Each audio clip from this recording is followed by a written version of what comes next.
Fala galera do Ave Mais, tudo certo? A partir de hoje, Faísca tá on. Um quadro aqui para falar da semana do Vasco, do jogo que passou, da próxima partida, uma resenha que o que vai nortear muito é a condição do Vasco. E olha, meus amigos, depois do jogo de ontem à noite, tem muita resenha para desenrolar.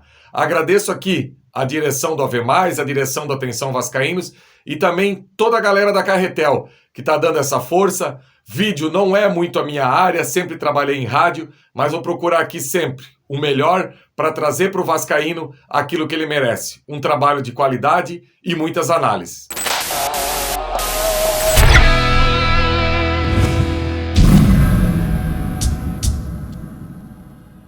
Fala, torcedor vascaíno.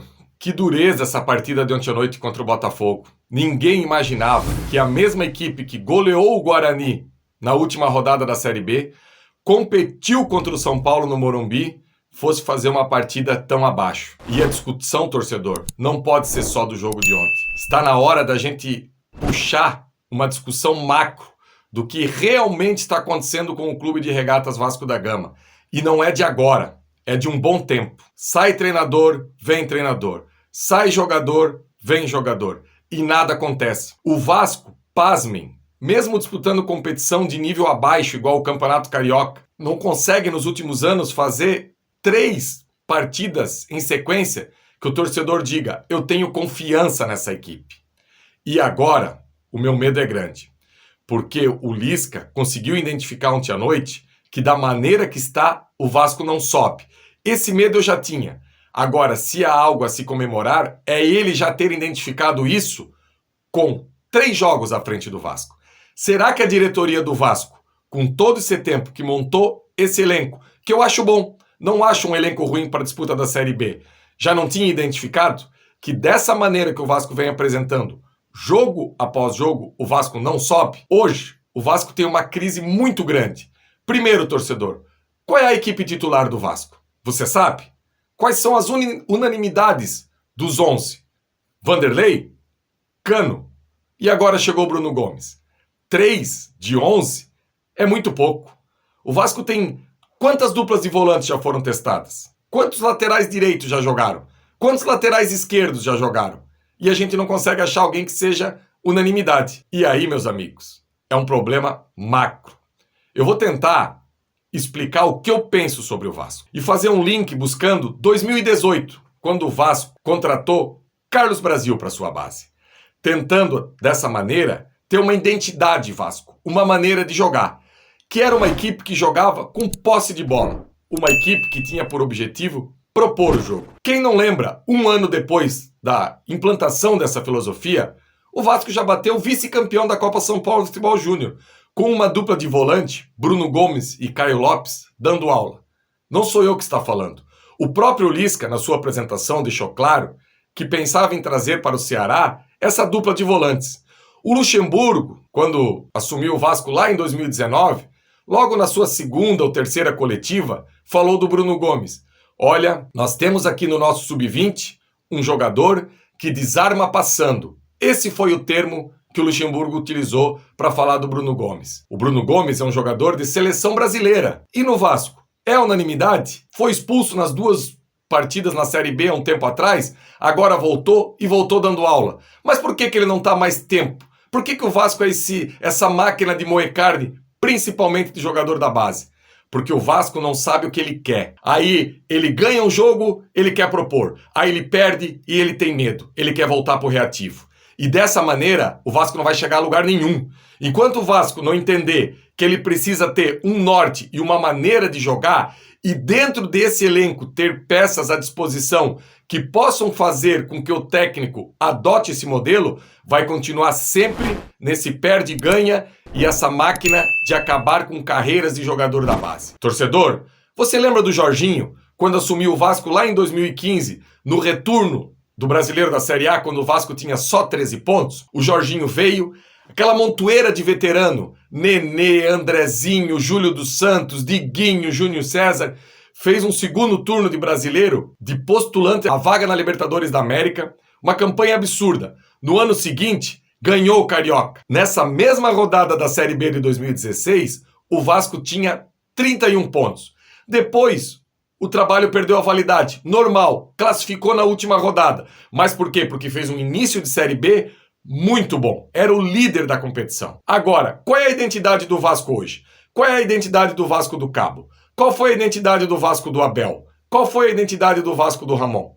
O Vasco, enquanto não entender que precisa ter uma identidade, uma filosofia, e essa filosofia casar com aquilo que a base pensa, porque para o Vasco sair dessa situação técnica e financeira, passa pela base. E nós não podemos, na base, ter uma equipe que briga e joga de igual a igual para todo mundo, empilhando taça, e quando chega em cima, não tem a resposta. Será que a culpa está nos garotos? Ou será que a culpa está nesse modelo empregado no Vasco, que cada treinador chega, muda o esquema numa partida, muda o esquema na outra, perde a convicção?